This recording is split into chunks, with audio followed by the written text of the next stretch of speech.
Hadirin, kita bersyukur kepada Allah Subhanahu wa taala. Allah taala yang menciptakan 7 lapis langit, menciptakan 7 lapis bumi, menghamparkan lautan,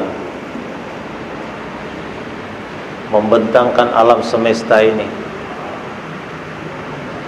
Seluruhnya diciptakan Allah Subhanahu wa taala untuk berkhidmat kepada hamba-hamba Allah yang dimuliakan, yakni manusia. Seluruh kainat, seluruh alam semesta ini diciptakan Allah Subhanahu wa taala dengan khasiat 2 huruf, kaf dan nun. Kun fayakun, jadi maka jadilah. Tapi hadirnya mulia, Allah Ta'ala ciptakan manusia dengan tangannya sendiri. Betapa dimuliakan manusia. Hadirnya mulia, Allah Ta'ala menciptakan manusia bukan untuk menjadi penghuni dunia ini, tapi untuk penghuni akhirat. Tapi Allah ciptakan dunia ini untuk manusia. Innamad dunya khuliqat lakum wa antum khuliqtum lil akhirah. Karena itu hadirnya kita di majelis ini, Bayan Hidayah di Masjid Jami Kebun Jeruk, untuk memahami perkara ini. Hadirnya mulia, hadirnya mulia, Allah Subhanahu wa taala jadikan kehidupan dunia ini kehidupan yang sementara. Dunia ini bukan tempat tinggal, tapi tempat meninggal. Sekarang ini kita berjalan di permukaan bumi, tapi tidak lama lagi kita akan dipendam di bawah permukaan bumi. Setiap hari umur kita bukan bertambah, tapi berkurang.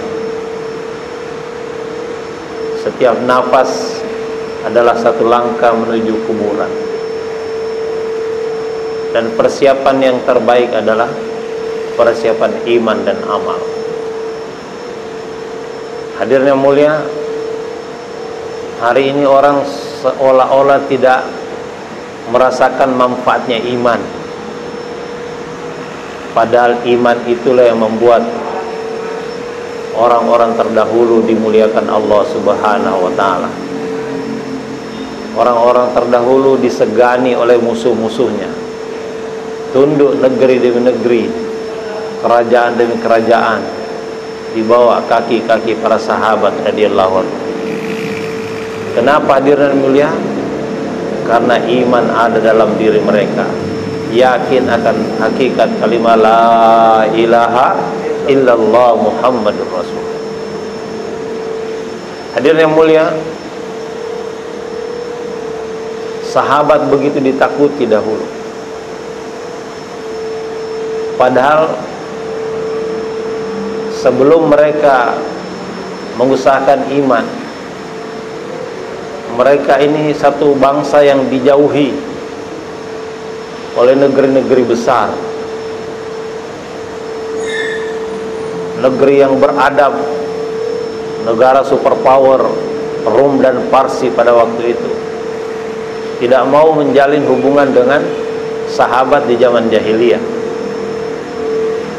Karena mereka betul-betul jahil, tidak kenal Allah, tidak kenal hak tetangga, tidak kenal hak keluarga, suami tidak kenal hak istri, istri tidak kenal hak suami, orang tua tidak kenal hak anak, anak tidak kenal hak orang tua.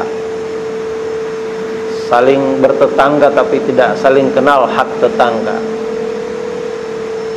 Ayam tetangga lewat kadang-kadang dianggap ayam dia juga.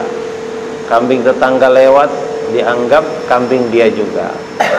Unta tetangga lewat dianggap unta dia juga. Kadang bini tetangga lewat dianggap bini dia juga. Inilah kehidupan zaman jahiliyah. Degil, tidak beradab, musuhan, tidak ada kasih sayang, perang, saling bunuh membunuh, dan miskin hadirnya mulia. Tapi ketika mereka mengusahakan iman satu demi satu, mereka usaha atas kalimat la ilaha illallah Muhammadur Rasulullah, maka kehidupan mereka berubah. Yang jahil berubah jadi alim, yang degil berubah jadi beradab, yang musuhan berubah jadi kasih sayang, yang perang berubah menjadi damai, yang miskin berubah menjadi kaya raya. Hadirnya sering Pak Cecep sampaikan di mimbar ini, dulu di zaman Sayyidina Umar bin Khattab radhiyallahu anhu, datang kekayaan dari Rom dan Parsi begitu hebat sehingga membuat Sayyidina Umar itu menangis. Kekayaan datang, bersedih, berduka cita. Dia katakan seandainya kekayaan ini adalah kebaikan, maka tentu dia akan datang kepada Rasulullah dan Abu Bakar Siddiq radhiyallahu anhu. Kenapa datangnya kepada Sayyidina Umar? Berapa kekayaan yang datang dalam kehidupan Sayyidina Umar hadirnya mulia? Pak Cicep sampaikan itu 3 miliar dinar. 1 dinar itu berapa hadirnya mulia? Kalau dijadikan emas kira-kira 4,25 gram emas. Jadi kalau dirupiahkan kira-kira 4 juta rupiah. 1 dinar sama dengan 4 juta rupiah. 1 dinar itu bisa beli kambing, 1 dirham itu bisa beli ayam, lebih kurang begitu. Jadi 4 juta dikali 3 miliar itu sama dengan 12.000 triliun hadirin. 12.000 triliun itu bukan uang sedikit. Saya dengar utang NKRI ini hanya 8.000 triliun. Itu masih sisa 4.000 triliun kalau kita pinjam uang sahabat. Kaya raya mereka hadirnya mulia. Itu kalau uang 12.000 triliun dibagi kepada 124.000 sahabat, itu setiap orang akan dapat 96,7 miliar. Setiap satu sahabat dapat jatah 96,7 miliar. Itu bukan uang sedikit, 96 miliar hadirnya mulia. 9 miliar aja banyak, 9 juta banyak.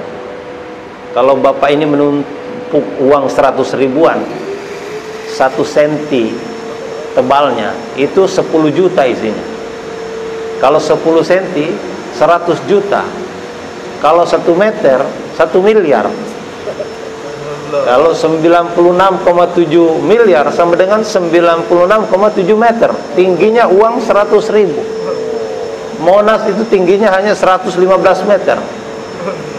Jadi beda sedikit dengan Monas.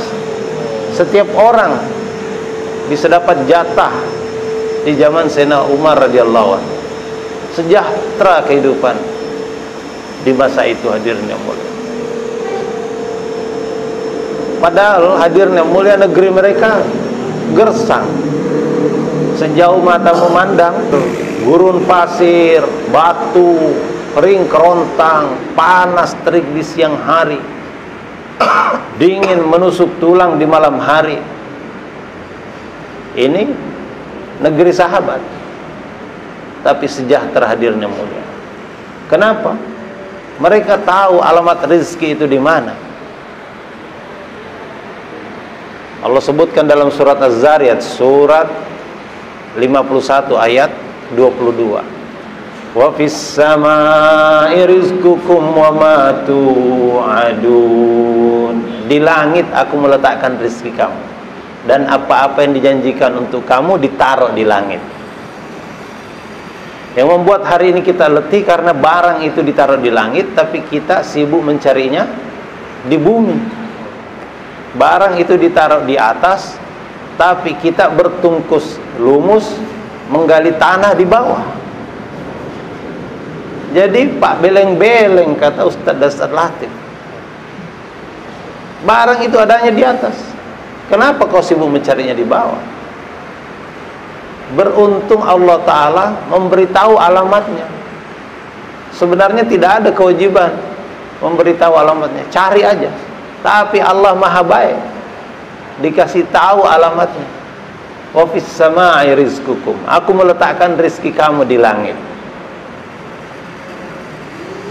Dan Allah kasih kita kendaraan untuk naik ke langit. Kita dikasih tangga untuk naik ke langit, dikasih eskalator untuk naik ke langit, dikasih lift untuk naik ke langit, dikasih roket untuk naik ke langit. Namanya sholat. As-sholatu mi'rajul mu'minin.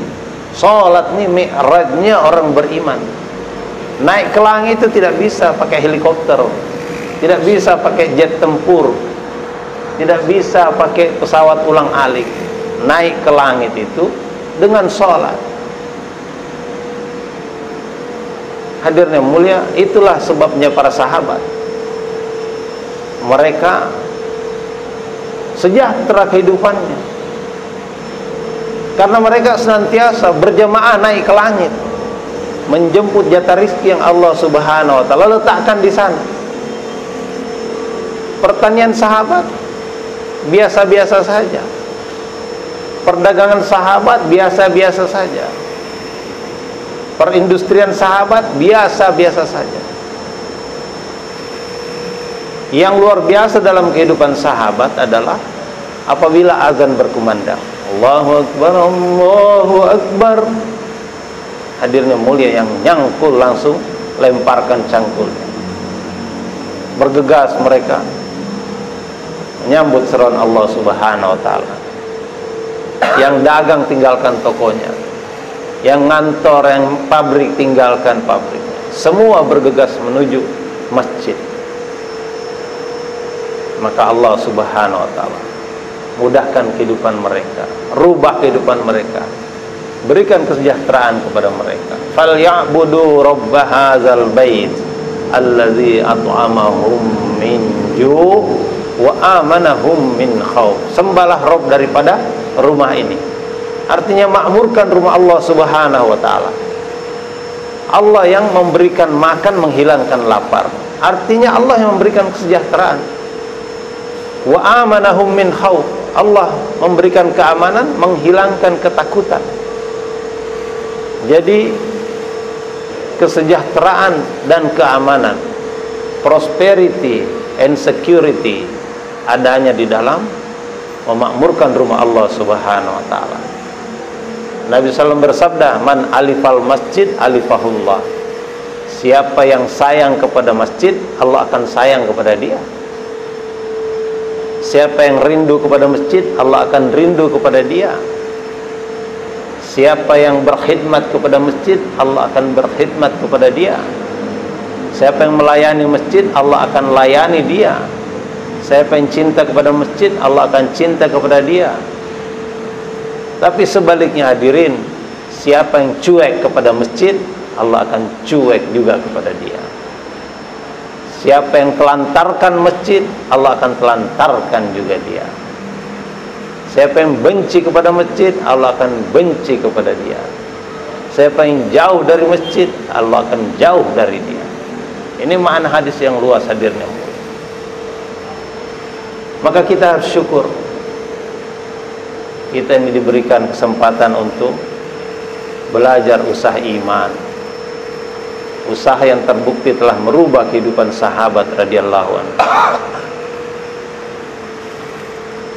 Hadirnya mulia,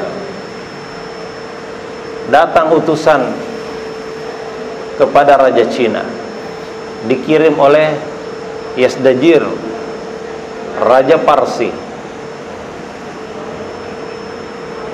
Raja Cina itu heran, kalian kok bisa kalah dari orang-orang yang jumlahnya kecil itu? Kalian kan banyak. Maka utusan Raja Parsi mengatakan, Tuhan bertanyalah kepada saya, tentang mereka. Maka Raja Cina bertanya,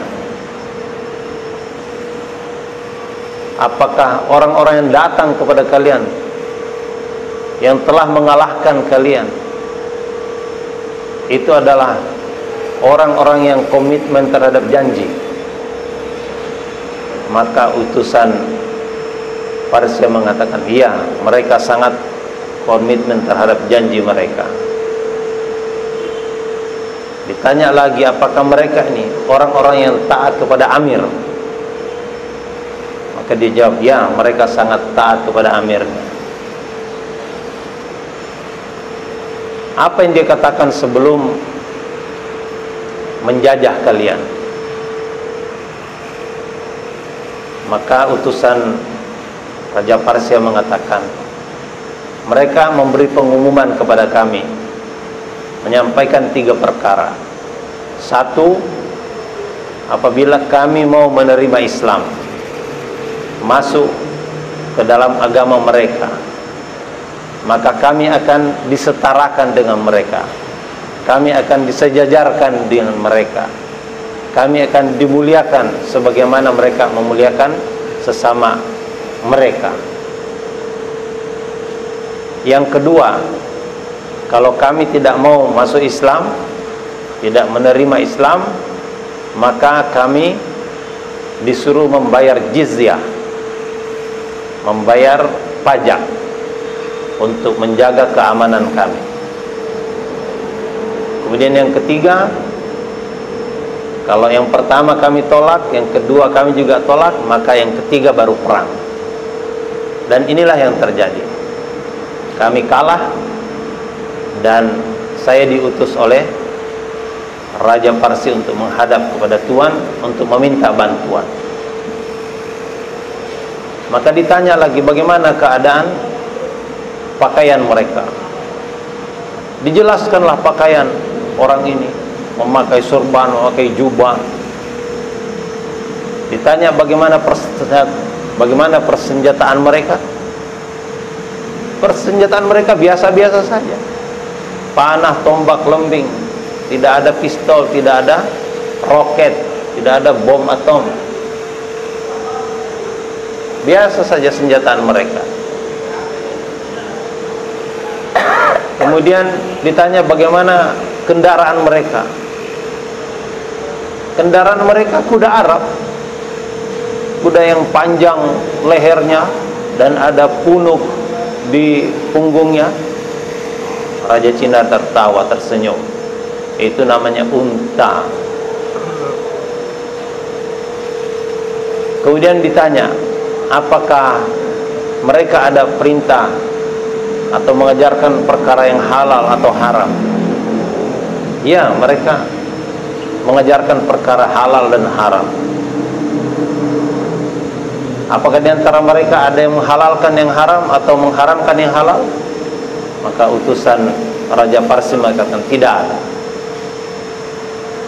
Raja Cina mengatakan, kalau begitu kamu tidak dapat mengalahkan mereka. Selama mereka masih menghalalkan yang halal dan mengharamkan yang haram, kamu tidak akan mungkin dapat mengalahkan mereka.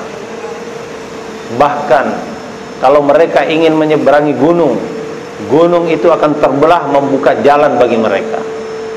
Bahkan mereka kalau tahu di mana posisi aku berada, maka mereka akan sampai untuk membinasakan aku. Maka saran saya, walaupun saya memahami bahwa sesama raja itu memiliki hak untuk saling dibantu sama lain, sesama raja itu memiliki hak untuk saling membantu satu sama lain, tetapi saran saya, menghadapi orang-orang itu, jangan, berdamailah mereka, berdamailah dengan mereka. Kamu tidak akan dapat mengalahkan mereka. Walaupun saya kirim pasukan, yang pasukan pertama sudah sampai di negeri kamu, pasukan terakhir masih berada di negeri Cina, negeri saya. itu tetap tidak akan mampu mengalahkan orang yang kamu sebutkan ciri-cirinya itu. Hadirin yang mulia, jumlah orang-orang dahulu sedikit, jumlah orang-orang dahulu tidak banyak, tapi mereka memiliki kualitas. Kenapa? Karena iman menancap dalam dada mereka. Masya katakan iman sahabat ini asyaddu minal jibal, lebih strong daripada gunung. La yartab, tidak ada keraguan sama sekali. La yalbisu, tidak ada campuran sama sekali. Maka keluarnya Allah Subhanahu wa taala, hadirin yang mulia, untuk belajar iman. Kalau belajar ilmu iman itu gampang. Kita duduk di majelis, kita duduk di pondok pesantren, itu bisa dengan mudah dapatkan ilmu iman. Bahkan orang-orang kafir juga bisa belajar ilmu iman. Amantu billahi wa malaikatihi wa kutubihi wa rusulihi wal yawmil akhir wal qadri khairihi wa syarrihi minallah wal ba'si ba'dal maut. Ilmu iman, iman kepada Allah, iman kepada malaikat, iman kepada kitab, iman kepada nabi, iman kepada hari kiamat, iman kepada takdir. Ini gampang dipelajari. Tapi iman itu apa, hadirin yang mulia? Ini yang kita mau usahakan dalam kehidupan kita. Karena iman ini ada level powernya, dan ada juga rasanya, power and taste. Iman ada yang disebut halawatul iman, kemanisan iman. Artinya ada juga iman yang hambar, bahkan ada juga iman yang pahit. Ada iman yang begitu lemah sehingga mendengar suara azan saja tidak sanggup. Ketika azan berkumandang, dimatikan TV-nya, radionya, kecilkan suaranya, tidak sanggup mendengar suara azan. Ada juga imannya, tapi begitu lemah. Ada orang imannya sekedar bisa mengaku sebagai orang Islam, sholat tidak, puasa tidak. Ada orang imannya sekedar bisa mendirikan sholat seminggu sekali. Ada iman yang bisa sholat tapi masih di rumah, belum berjamaah di masjid. Ada orang alhamdulillah sudah datang sholat 5 waktu berjamaah di masjid, tapi yang datang pun imannya masih bertingkat-tingkat. Ada orang selepas salam langsung kabur pulang. Ada orang selepas sholat sempat zikir sebentar, selesai zikir kabur juga pulang. Ada juga imannya selepas sholat zikir, kemudian duduk dalam taklim, kemudian kabur pulang. Hadirin yang mulia, ini tingkat-tingkat iman. Tapi kita ingin iman kita yang paling kecil itu Masya ajarkan kepada kita adalah iman yang dapat membuat kita mampu menjalankan seluruh perintah Allah dan menjauhi seluruh larangan Allah. Itulah iman terkecil, level iman terendah yang harus kita usahakan. Sedangkan level iman tertinggi, imannya sahabat, tidak terkesan lagi oleh dunia. Antara emas dan batu kerikil dalam pandangan mereka sama saja. Emas tidak bisa memberikan manfaat, tidak bisa memberikan madarat tanpa izin Allah Subhanahu wa taala. Itulah iman yang tertinggi, yang mana tidak terkesan pada suasana dan keadaan. Dalam keadaan lapang keluar jalan Allah Subhanahu wa taala, dalam keadaan sempit keluar jalan Allah Subhanahu wa taala. dalam keadaan istri tersenyum, keluarnya Allah Subhanahu wa taala. Dalam keadaan istri manyun, keluarnya Allah Subhanahu wa taala. Dalam keadaan jomblo, keluarnya Allah Subhanahu wa taala. Dalam keadaan menikah, keluarnya Allah Subhanahu wa taala. Pengantin lama, keluarnya Allah Subhanahu wa taala. Pengantin baru lagi juga keluarnya Allah Subhanahu wa taala. Jadi tidak terkesan oleh suasana dan keadaan. Inilah level iman yang kita mau usahakan. Dan inilah maksud kita duduk di majelis ini, majelis Bayan Hidayah, agar kita bisa mengusahakan iman seperti imannya sahabat radhiyallahu anhu. Karena mereka lah orang-orang yang telah diridho Allah Subhanahu wa taala. Diterima amalan mereka. Yang laki-lakinya diterima, yang perempuannya diterima. Orang kayanya diterima, orang miskinnya diterima. Orang jomblonya diterima, orang yang menikahnya diterima. Punya istri 1 diterima, istri 4 juga diterima. Allah telah ridho kepada sahabat seluruhnya. Karena itu kita mau usahakan iman seperti sahabat radhiyallahu anhu. Kita ingin mengusahakan sholat seperti sahabat radhiyallahu anhu. Kita mengusahakan ilmu seperti ilmunya sahabat radhiyallahu anhu. Kita ingin mengusahakan zikir seperti zikirnya sahabat radhiyallahu anhu. Kita ingin mengusahakan akhlak seperti akhlaknya sahabat radhiyallahu anhu. Kita ingin mengusahakan ikhlas seperti ikhlasnya sahabat radhiyallahu anhu. Dan kita ingin dakwah, karena jalan dakwah inilah yang membuat sahabat berubah. Yang tadinya jahil berubah jadi alim, yang tadinya degil berubah menjadi beradab, yang tadinya musuhan berubah jadi kasih sayang, yang tadinya perang berubah menjadi damai, tadinya miskin berubah jadi kaya raya. Dakwah inilah yang merubah mereka. Karena itu kita mau mempelajari. Maulana Ilyas rahimahullah telah merumuskan sebuah sistem, sebuah metodologi agar kita dapat mengikuti jejak sahabat radhiyallahu anhu dengan mudah. Kalau ngikut betul seperti mereka, kita tidak kuat. Jumlah sahabat yang 124.000 itu, kuburannya lebih kurang tinggal 10 sampai 15.000 di tanah Hijaz. Artinya 114.000 bertebaran kuburannya di seluruh dunia.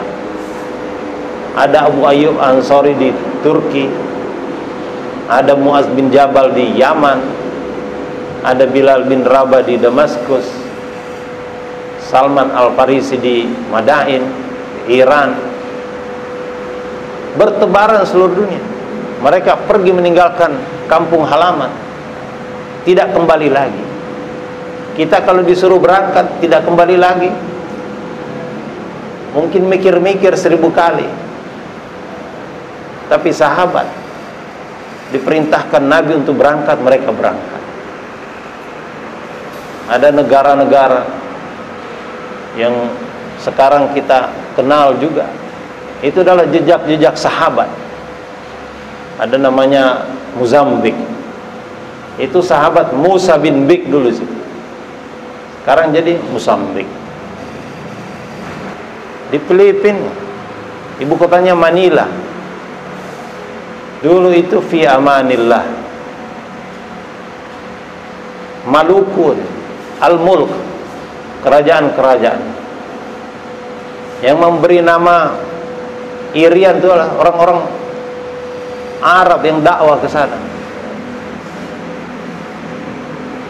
Irian dari kata urian, al-imanu urian.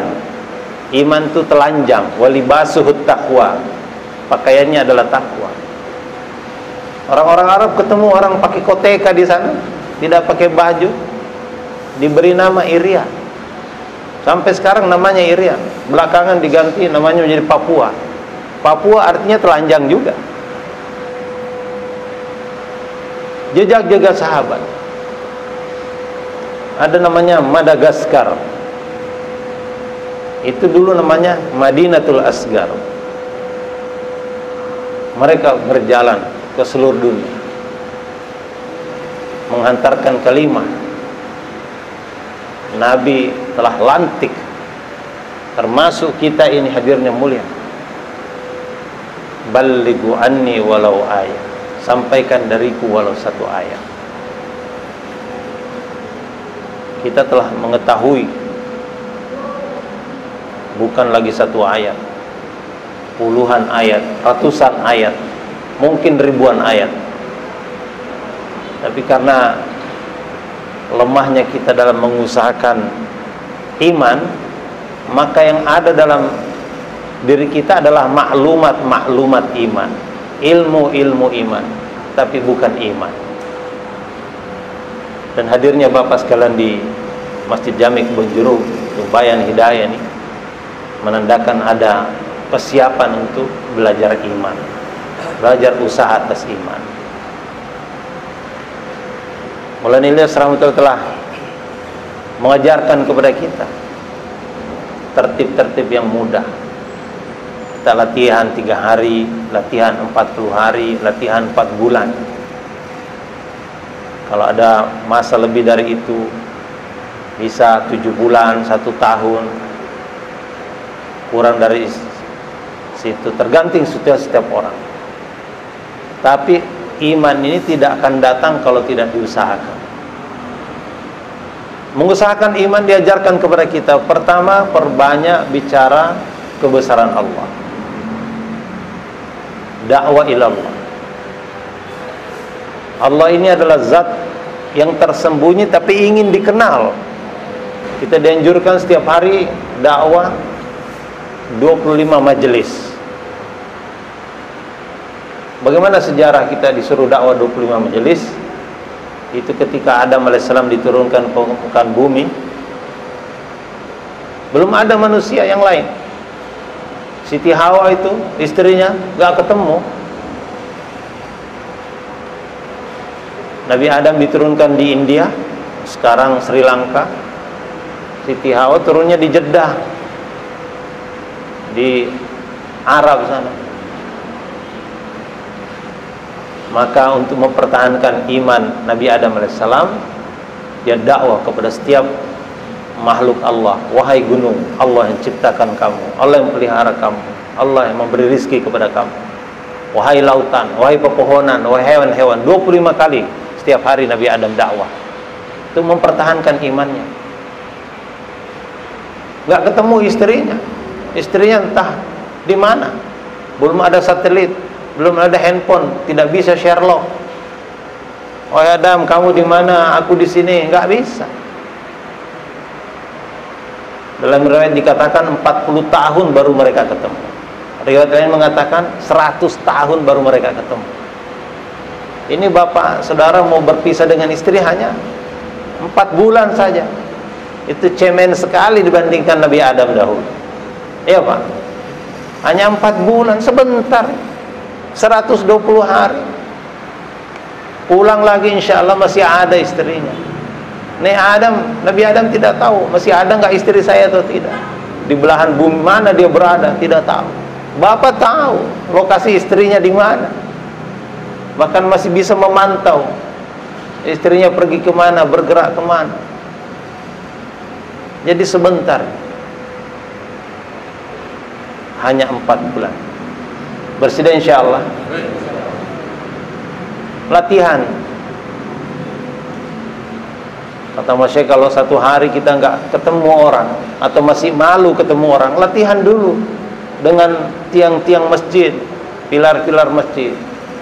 Wahai pilar, wahai tiang, Allah yang ciptakan kamu, melihara kamu, beri rizki kepada kamu. Latihan. Udah latihan dalam masjid, keluar masjid, ada pohon, ngomong sama pohon. Wahai pohon, Allah ciptakan kamu, pelihara kamu, beri rizki kepada kamu. Ini latihan. Ada kambing, ini mumpung mau lebaran, banyak kambing di situ. Pegang kepala kambing. Wahai kambing, Allah yang ciptakan kamu, Allah yang pelihara kamu, beri rizki kepada kamu. Nanti kambing itu ketika dilepas dia geleng-geleng kepala. Pegang lagi. Kamu gak percaya Allah yang ciptakan kamu, pelihara kamu, beri rizki kepada kamu. Kita ngomong berkali-kali kepada kambing, insya Allah kambing tidak akan paham. Tapi lisan kita jadi lancar bicara dakwah. Itu maksudnya, agar kita ini tidak keder, tidak ngeper kalau jumpa dengan kopral, apalagi jumpa dengan jenderal, pergi khususi Pak Lurah, Pak Camat. Kadang-kadang ngeper, kenapa? Karena belum latihan. Bintang film tuh mau tampil di depan layar, mau syuting, itu dia latihan dulu depan cermin. Kata-kata apa yang mau diucapkan, bagaimana ekspresi wajahnya, bagaimana senyumnya, itu latihan dulu. Kita ini mau jumpa umat, yang kita sampaikan adalah kebenaran, bukan mau menyampaikan sandiwara. Kita akan sampaikan cerita tentang akhirat, cerita tentang kubur, mahsyar, sirat, mizan. Masya Allah, itu perkara yang hak. Kenapa tidak mau latihan? Kenapa malu latihan? Mungkin kalau kita ngomong sama tembok ada yang ngetawain, udah kurang 1 minus 1, nggak sampai 100 lah. Nggak apa-apa. Kalau dikatain orang gila itu sunnah. Nabi yang mulia, yang ditemani Jibril alaihissalam, yang menerima wahyu, yang akhlaknya mulia, yang gelarannya Al-Amin terpuji, itu dikatain orang gila. Kalau kita dikatain orang gila kan emang wajar. Emang kita gila beneran barangkali. Tidak ada salahnya orang itu mengatakan kita orang gila. Bahkan berterima kasih kalau kita dikatain gila. Satu sunnah sudah saya dapat. Perbanyak dakwah ilallah. Yang kedua, taklim. Taklim 4 jam satu hari. Dakwah 4 jam, taklim 4 jam. Kemudian sholat 4 jam. Kemudian zikir 4 jam. 2 jam infiradi amal. 6 jam tidur. Bagaimana taklim 4 jam?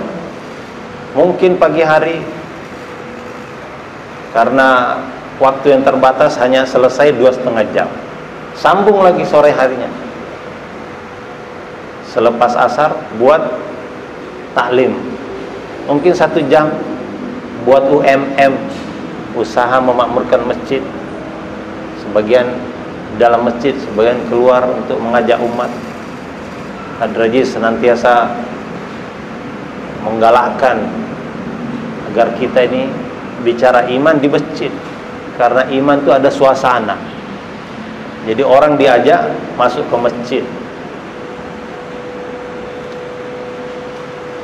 Kemudian setengah jamnya lagi menjelang tidur baca lagi 4 jam satu hari.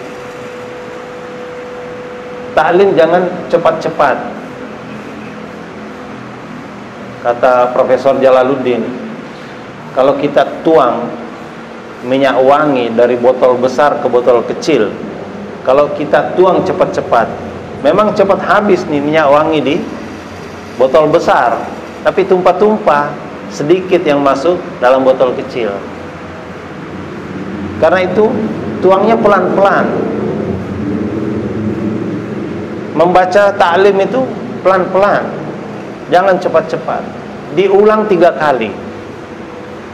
Baca Arabnya kalau bisa, baca artinya. Nabi yang lisannya ini terjaga, tidak ada bicara sia-sianya. Itu kalau berbicara 3 kali. Kita nih yang lisan kita banyak sia-sianya, kenapa tidak mau mengulang, membaca 3 kali ayat-ayat Al-Quran, hadis-hadis Nabi, supaya orang ini bisa menangkap. Bukan kita baca 4 bulan hatam kitab Fadail Amal, kitab Muntakhab Hadis, Fadilah Sedekah. Sekarang musim haji, baca Fadilah Haji, hatam. Bukan hatamnya yang diperlukan. Karena orang-orang tabligh itu dia modalnya itu kuping, kemudian lisan. setelah dia mendengar, dia akan menyampaikan. Itu namanya tabligh. Tabligh itu artinya menyampaikan. Kalau yang didengar tidak ada yang nyangkut, apa yang mau disampaikan? Taklim. Baca dengan tawajuh, dengan adab-adab. Kadang-kadang kita duduk dalam majelis karena kurang adab, maka Allah tidak beri kepahaman kepada kita. Tidak diberi kekuatan untuk mengamalkan, dan tidak diberi kekuatan untuk menyampaikan lagi kepada yang lain. 3 perkara ini: memahami, mengamalkan, dan menyampaikan. Kadang-kadang orang paham tapi tidak ada kekuatan mengamalkan. Kadang-kadang diamalkan tapi tidak ada kekuatan menyampaikan kepada yang lain. Padahal ini tanggung jawab kita. Maka dia mulia, kita buat taklim 4 jam. Bersedia insyaallah. Kemudian kita juga sholat 4 jam. Semua sholat kita buat. Sholat sunnah qobliyah, ba'diyah, sholat isyraq, sholat duha, kemudian sholat awwabin, tahajud di malam hari. Masya Allah. Kalau perlu sholat tasbih, latihan. Bahkan sholat mutlak, nggak ada kesibukan sholat mutlak. Bahkan latihan juga sholat jenazah. Atau orang dilantik menjadi jenazah, latihanlah sholat. Karena kalau tidak latihan sholat, itu bahaya. Nanti setelah 4 bulan pulang ke kampung, sorbannya sebesar ban Vespa, kemudian japunnya panjang, pakai jubah di kampung. Nanti orang-orang kemudian, ini Pak Kiai ini ada jenazah, disuruh sholatin, suruh jadi imam. Kalau nggak pernah latihan sholat jenazah, bisa pakai rukuk sujud. Ya harus latihan. 4 jam sholat setiap hari. Dan begitu juga zikir 4 jam. Zikir tasbihat pagi petang, istighfar, salawat, tasbihat. Ini kita buat setiap ba'da asar, ba'da subuh. Dan baca Quran, itu juga termasuk zikir. Usahakan minimal 1 juz 1 hari. Kalau kita keluar 4 bulan tuh berapa kali khatam? Berapa kali khatam? 4 kali khatam. Kalau nggak bisa 4 kali, yang 2 kali. Nggak bisa 2 kali, 1 kali. Diusahakan. Ini termasuk zikir. Begitu juga doa masnunah, itu juga zikir. Doa keluar masuk masjid, doa keluar masuk tandas, doa ketika makan, doa ketika dalam perjalanan, zikir. 4 jam 1 hari. Kemudian 2 jam ini kita gunakan untuk infiradi amal. Mungkin perlu mencuci, perlu bersih-bersih, khidmat, dan 6 jam untuk tidur. Inilah standar yang diajarkan oleh masyayikh kepada kita, bagaimana menggunakan waktu kita.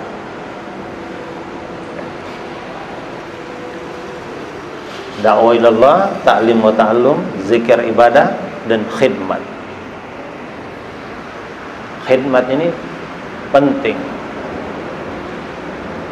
Orang Pakistan katakan, ibadat jannat miltahe, khidmat kuda miltahe. Orang yang ibadah dapat jannah, orang yang khidmat dapat pemilik jannah. Maka khidmat itu harusnya kita berlomba-lomba, karena dengan khidmat itu maka akan melembutkan hati, membuat orang itu jadi rendah hati. Bukan rendah diri, tapi rendah hati. Rendah diri dengan rendah hati berbeda. Rendah hati, tawadu, tidak sombong. Dan keuntungannya, setiap pahala amalan orang yang kita khidmat itu akan mengalir kepada kita. Dia baca Quran, pahalanya mengalir kepada kita. Dia zikir, pahalanya mengalir kepada kita. Dia sholat, pahalanya mengalir kepada kita. Dia dakwah, pahala mengalir kepada kita. Maka kita harus membuat orang yang kita layani ini senang. Sebelum dia minta sudah tersedia. Sebelum dia haus sudah ada air. Sebelum dia lapar sudah ada makanan. Makanan yang dia sukai. Kita berkhidmat kepada apa yang mereka suka. Kalau khidmat kita diterima hadirin mulia, maka Allah Subhanahu wa taala akan jadikan kita menjadi orang yang dicintai.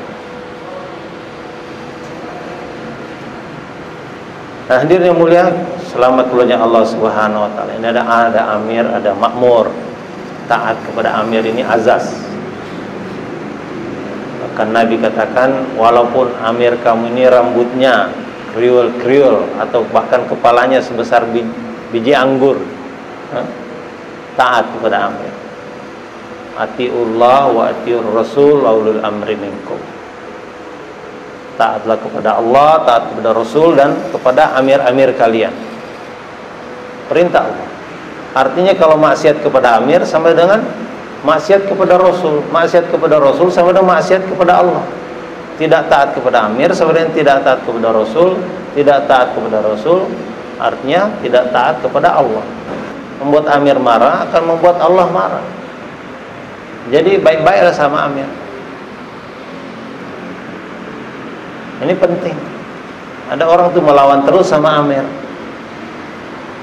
Apalagi kalau amirnya orang baru, dia orang lama, itu godaan besar. Itu ujian buat orang lama. Dikasih makmur orang baru, amirnya sering mengambil keputusan yang salah lagi. Jadi ujian. Bagaimana cara mengambil keputusan itu ada muzakarahnya. Buat muzakarah. Bersedia insyaallah. Taat kepada amir. Kemudian jaga amal-amal istimai. Ada 8 amal istimai. Ini jaga betul. Kalau amal istimai sedang berlangsung, maka segera tinggalkan amal infirodi. Amal istimai itu 1, musyawarah, 2, taklim, 3, sholat berjamaah, 4, jaulah, 5, bayan, 6, makan, 7, tidur, 8, safar. Ini kalau ada amal istimai yang 8 ini, walaupun sedang sholat, segera selesaikan sholatnya.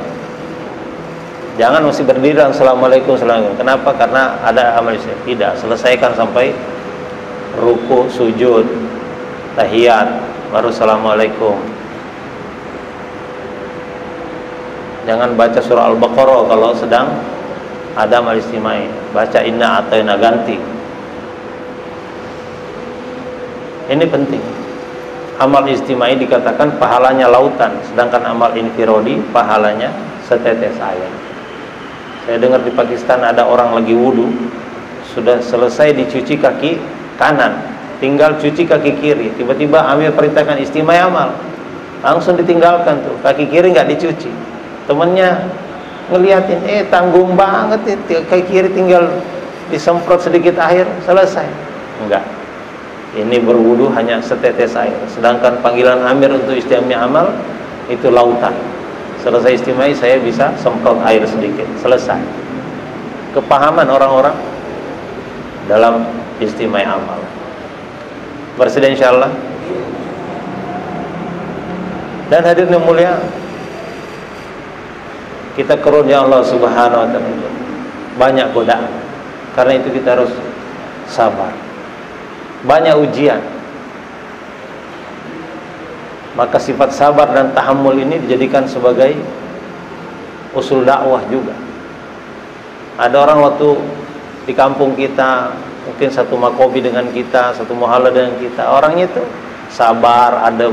Pas waktu keluar dia orangnya pecicilan, menjengkelkan. Ini ujian. Apalagi dalam jemaah itu ada orang badannya gemuk, kalau nggak kena kipas angin berkeringat, panas.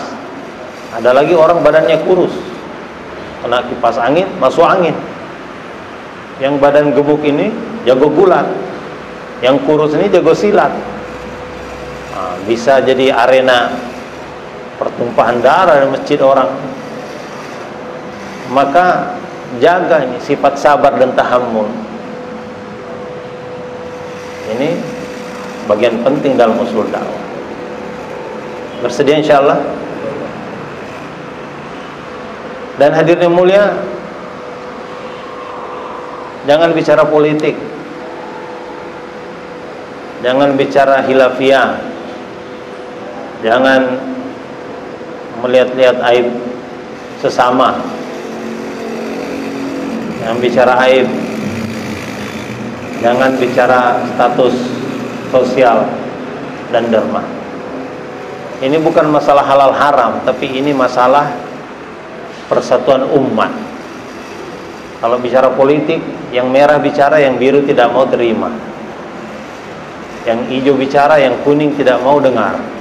Bicara politik, satu, kita bukan ahlinya. Kalaupun kita ahlinya, ini bukan musimnya, bukan saatnya. Yang kedua, masalah hilafiyah. Dari dulu para hafiz Quran, para alim ulama, yang mufti, itu beda pendapat. Perkara-perkara fikih dalam sholat saja, misalnya ada yang bismillahnya jahar, ada yang sir, ada yang dikeraskan, ada yang dilembutkan, tidak kedengaran, ada yang kunut, ada yang tidak kunut. Itu beda pendapat. Mereka itu hafiz, alim. Kita nih yang baru baca 1-2 hadis, hafal 1-2 ayat, tiba-tiba mau berdebat soal fikih. Jangan bicarakan. Kalau ada yang bertanya, serahkan kepada ulama setempat. Kita bicara bagaimana agar masjid ini makmur, gimana agar 100% lelaki balik datang berjamaah di masjid, bagaimana agar perempuan semuanya menutup aurat sempurna, gimana anak-anak semuanya mau belajar agama, belajar Al-Quran. Itu yang kita bicarakan. Bersedia insyaallah? Jangan melihat aib sesama. Ada 2 perkara besar. Buat lingkaran garis merah, dilarang melihat aib sesama. Itu peraturan untuk diri kita. Kalau sudah terlihat, bagaimana? Kalau sudah terlihat, pindah ke peraturan nomor 2, dilarang membicarakannya. Oh, udah terlanjur dibicarakan, di-share pula di sosmed. Wah, gawat. Pertama, istighfar. Yang kedua, minta maaf kepada yang bersangkutan. Ketiga, mohon ampun kepada Allah dengan sholat taubat. Karena Allah tidak akan memaafkan dosa sama hamba sebelum sesama hamba itu saling memaafkan. Kalau dosa kepada Allah, minta ampun kepada Allah. Dosa kepada sesama, ya minta maaf kepada sesama. Ini perkara yang penting. Jangan melihat aib sesama. Aib kita sendiri juga banyak.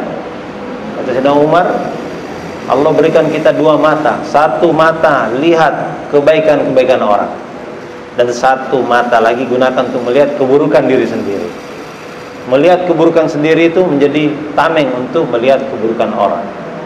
Bersedia insyaallah. Dan jangan boros, walaupun banyak duit. Kata Nabi, walaupun berada di atas laut, jangan boros dengan air. Karena boros ini temannya syaitan. Kan datangkan mubazzir, innal mubazzirina kanu ikhwana syayatin. Mubazzir temannya syaitan. Dan kalau boros ini cepat kehabisan bekal. Kalau sudah habis bekal, mulai melirik kanan kiri, dan hati pun mulai mengharap. Mudah-mudahan dia paham keadaan saya, mudah-mudahan dia mau pinjamin saya. Ini harapan kepada makhluk, ini kita mau obati keluarnya Allah Subhanahu wa ta'ala.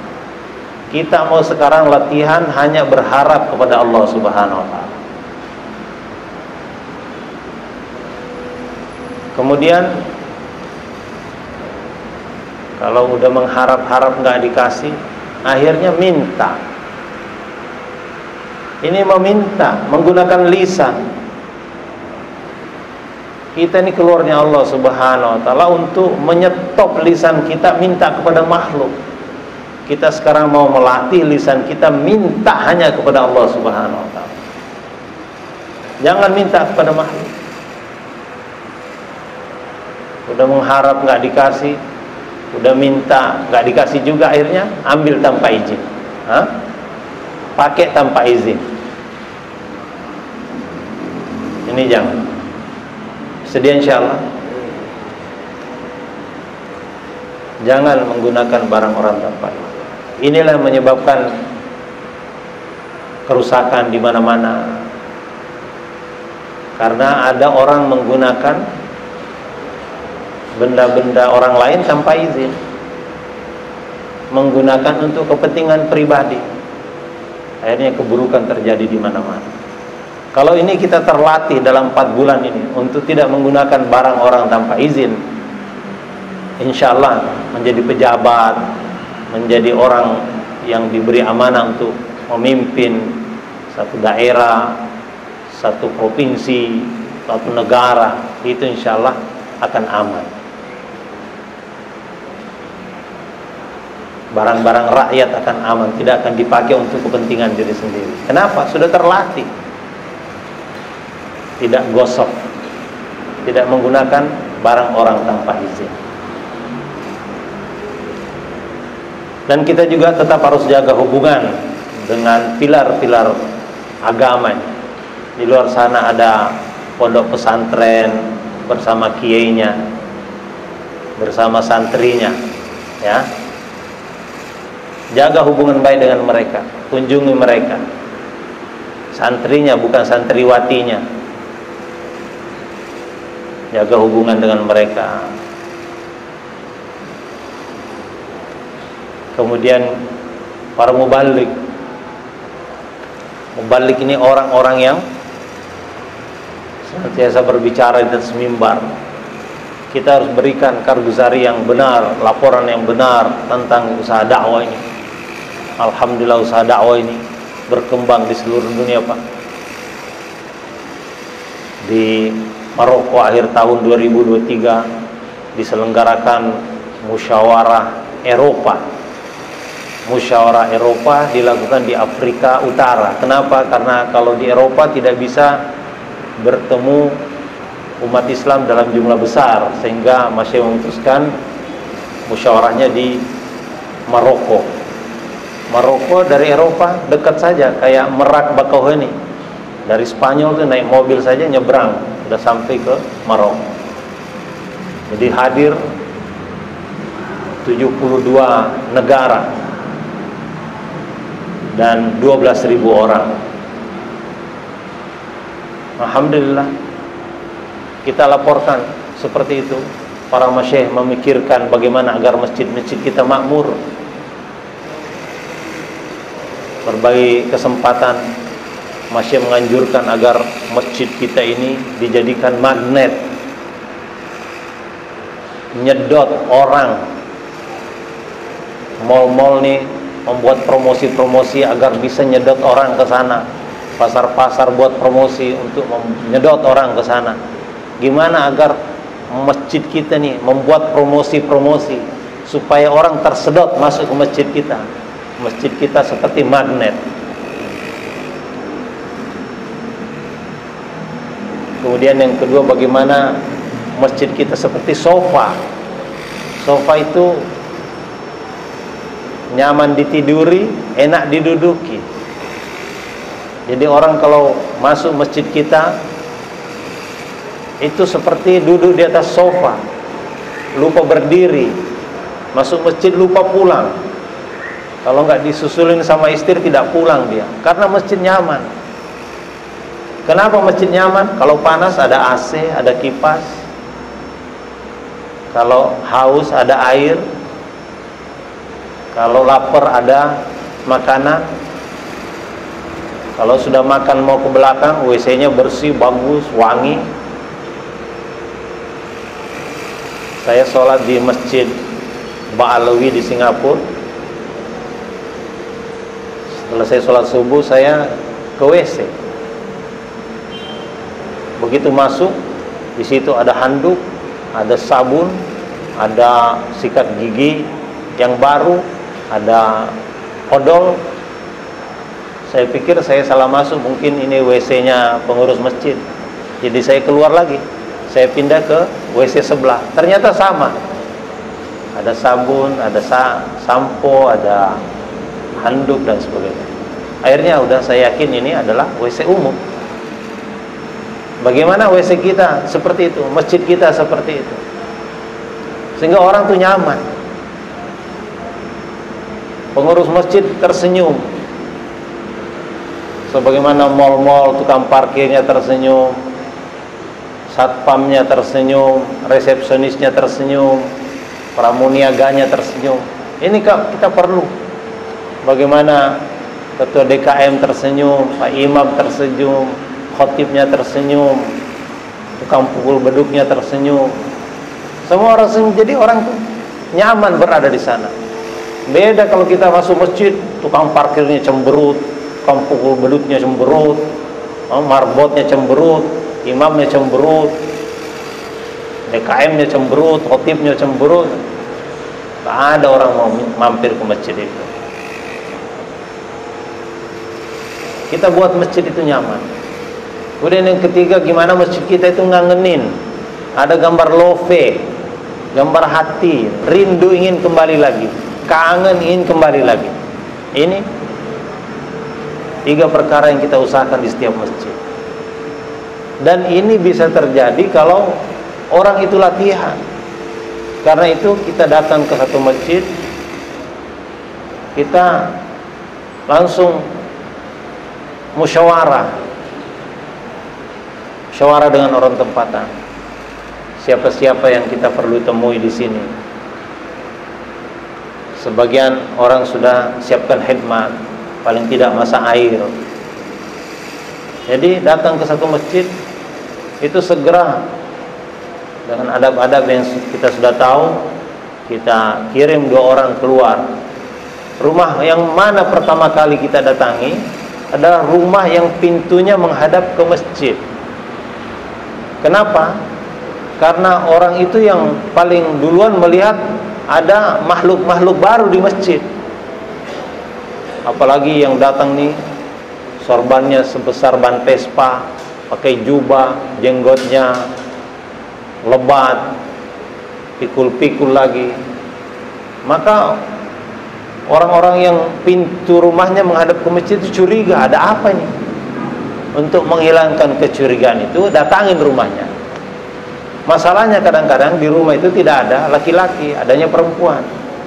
Jadi jangan langsung masuk, teriak dari luar, "Assalamualaikum, Bu, kami dari masjid ini, adakah suaminya di rumah?" "Oh, tidak ada." Tolong sampaikan ada jamaah dari Jakarta di masjid, nanti kalau suaminya pulang kami tunggu berjamaah di masjid. Kemudian cari laki-laki yang bisa diajak musyawarah. Kalau ada orang tempatan ahbab yang sudah pernah keluar, bagus, sehingga kita bisa musyawarah dengan mereka. Dan sekarang ini adalah musim Jor Kudama. Ini bagaimana di setiap masjid itu kita usahakan dapat mengeluarkan jamaah 4 bulan. Orang-orang lama yang sudah pernah keluar 4 bulan, bagaimana sekarang ini dia keluar 4 bulan. Dan orang-orang yang belum pernah keluar 4 bulan, bagaimana dia niat keluar 4 bulan. Bersedia insyaallah. Beritahu, Pak, ini ada Jor Kudama, pertemuan orang-orang lama, pertemuan orang-orang yang telah berkorban, niru-niru sahabat Nabi dahulu. Keluarnya Allah Subhanahu wa ta'ala. Dulu sahabat Nabi keluar tidak pulang lagi, tapi mereka yang hadir dalam pertemuan itu adalah orang-orang yang sudah pernah keluar 4 bulan. Kalau bapak belum pernah keluar 4 bulan, nggak boleh hadir di tempat itu, kecuali bapak niat keluar 4 bulan. Kalau bapak niat keluar 4 bulan, itu diperbolehkan hadir di tempat itu, dan bapak akan dikirim ke berbagai tempat berdasarkan musyawarah, sehingga bapak akan mengetahui bagaimana keadaan umat Islam di luar kampung bapak. Insya Allah bapak akan ketemu sahabat-sahabat yang baik, orang-orang yang baik, akan berjalan dari kampung satu ke kampung yang lain, dijumpakan Allah dengan orang-orang baik, motivasi. Begitu hadirin yang mulia. Ketika orang datang ke masjid, maka ta'aruf, perkenalan.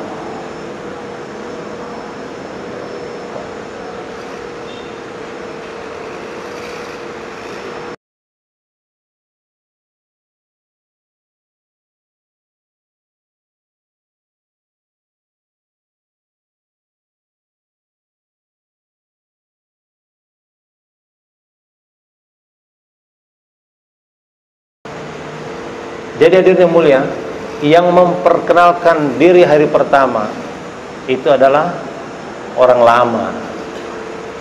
Orang lama, perkenalan. Sampaikan maksud.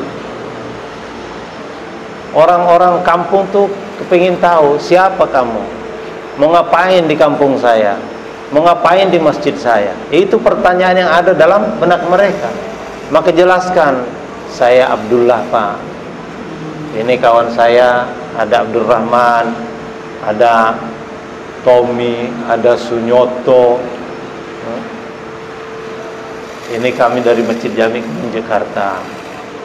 Maksud kami di sini adalah untuk silaturahmi, untuk saling menambah persaudaraan, karena sungguhnya kita ini bersaudara Pak, diikat dengan kalimat la ilaha illallah.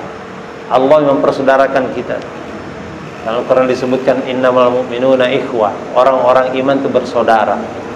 Dan Nabi juga sampaikan al-muslim akhul muslim, orang Islam itu bersaudara dengan sesama orang Islam. Hari ini kita merasa bersaudara hanya apabila sedarah.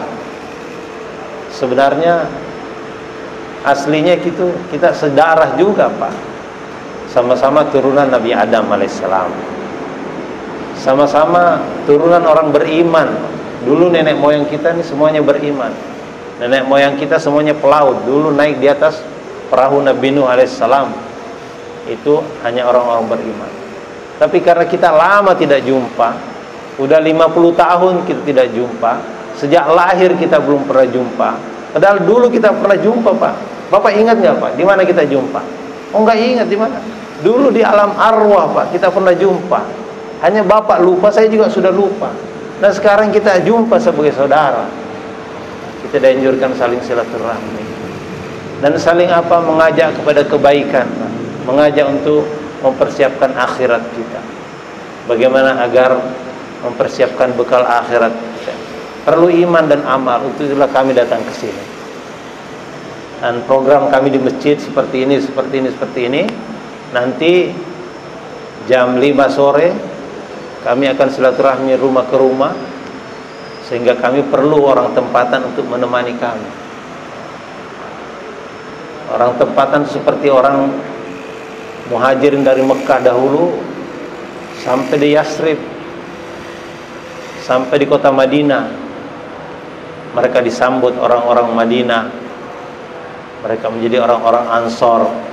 Maka terjadilah muhajirin dan Ansor, sehingga Allah pilih Madinah menjadi kota tersebarnya hidayah. Kami ini pura-puranya jadi muhajirin Pak, latihan. Bapak ini pura-puranya jadi Ansor, latihan jadi Ansor, muhajirin dan Ansor. Dan Bapak sekalian, ada doa Nabi khusus untuk orang Ansor. Apa doanya? Allahumma firlil Ansor wa benail Ansor wa benail Ansor. Wahai Allah, ampunilah orang Ansor, ampunilah anak-anak orang Ansor, ampunilah cucu-cucunya Ansor. Jadi bapak kalau jadi orang Ansor, maka bapak didoakan oleh Nabi, Pak. Kira-kira doa Nabi itu makbul apa tidak, Pak? Doa Nabi itu bukan kira-kira makbul, pasti makbul. Bapak menjadi Ansor, menemani kami. Itulah yang akan membuat doa Nabi sampai kepada bapak, sampai kepada anak turunan bapak. Hanya menemani kami. Syukur-syukur kalau bawa singkong rebus dari rumah. Tapi sebenarnya kami sudah bawa bekal sendiri, Pak. Kami sudah ada bekal untuk persiapan makan dan sebagainya. Tapi kalau singkongnya besar, boleh juga kami bantu untuk nyabut, Pak. Supaya jangan kaku. Jadi bersahabat dengan orang tempatan itu betul-betul seperti saudara. Kalau kira-kira bisa ditarget secara inferior, disampaikan, Pak, yang namanya saudara itu. Misalnya bapak punya adik datangnya naik kapal laut, bapak jemput gak? Oh, dijemput dong. Kalau kira-kira bapak tidak jemput, apa dibilang adik bapak? Aduh, teganya abang aku, teganya kakak aku tidak jemput saya. Kenapa bapak mau jemput? Karena itu adik bapak, saudara bapak. Kalau dia datang naik pesawat, bapak akan jemput di mana? Di airport. Kalau datang naik kereta api, bapak jemput di mana? Jemput di stasiun.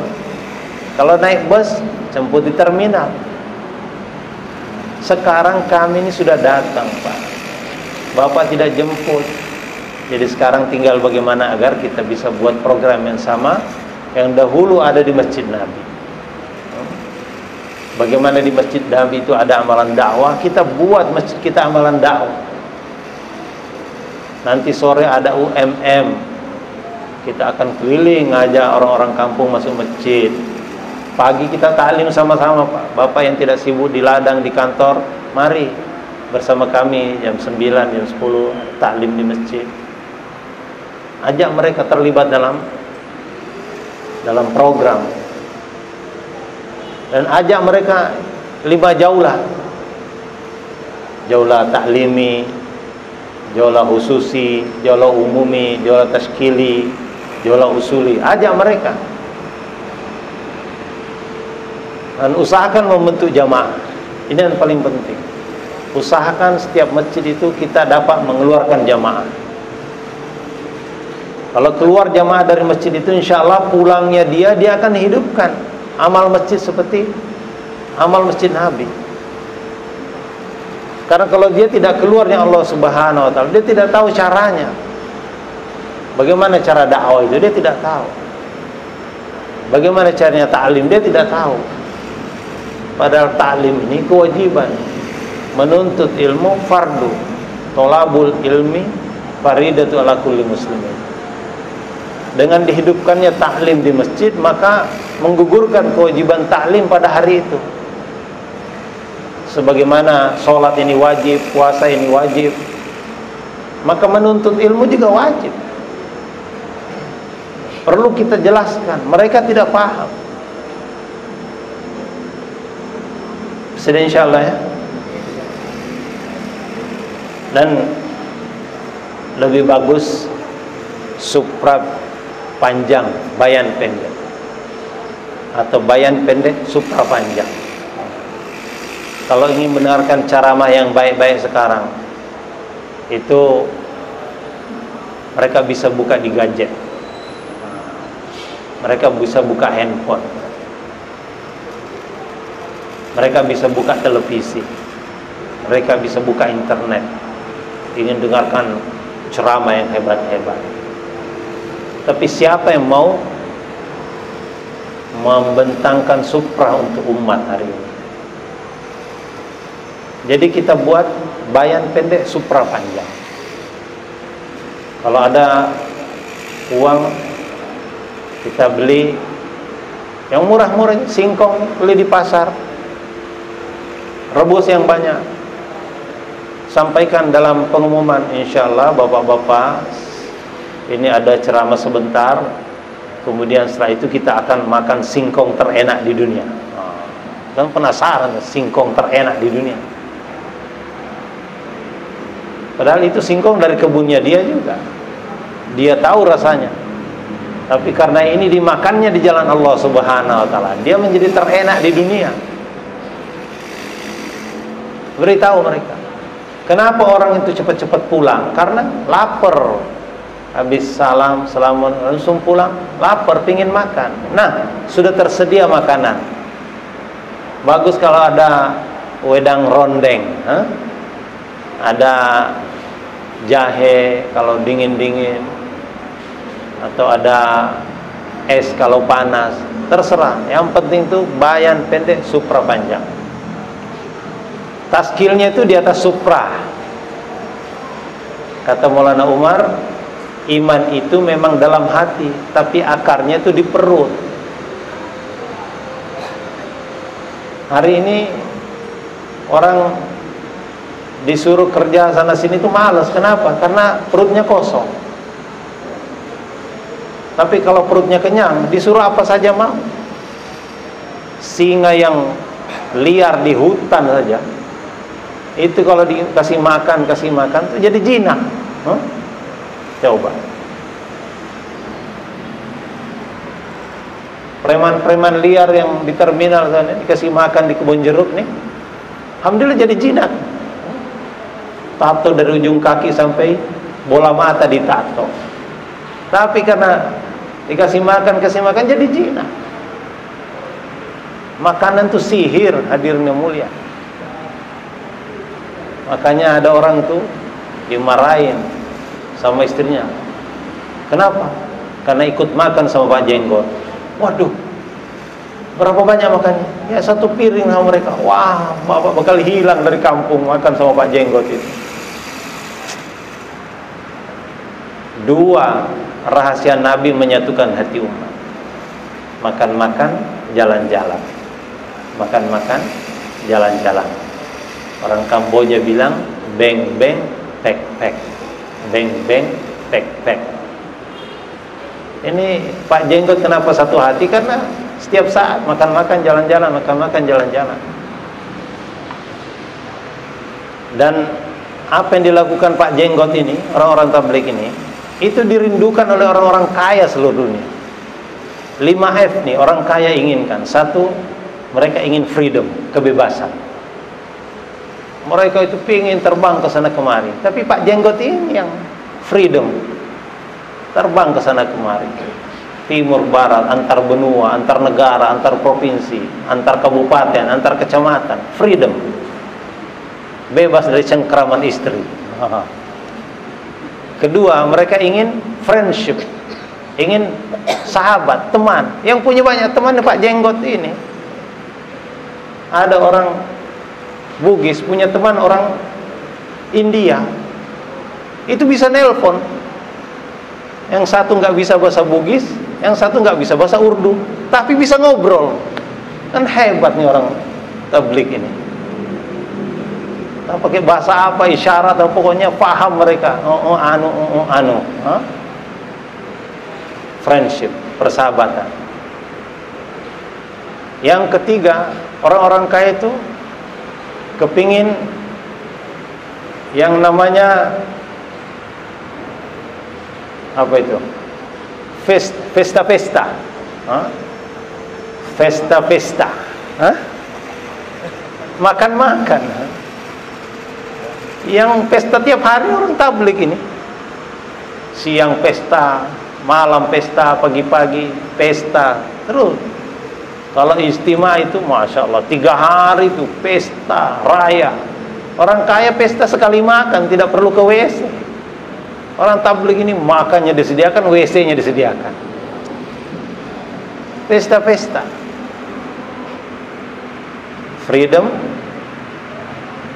friendship.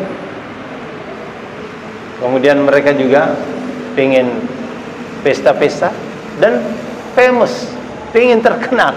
Orang-orang kaya itu pengen terkenal. Orang tabligh ini Masya Allah punya sahabat di India, di Pakistan, di Eropa, di Amerika. Padahal orang dari Sulawesi, dari Sumatera. Insyaallah ya. Jadi maksud kita buat ini adalah agar sifat sahabat wujud dalam diri kita. Insyaallah kita dengarkan nasihat dari orang tua kita tawajuh dan kita niat amalkan apa yang disampaikan, insya Allah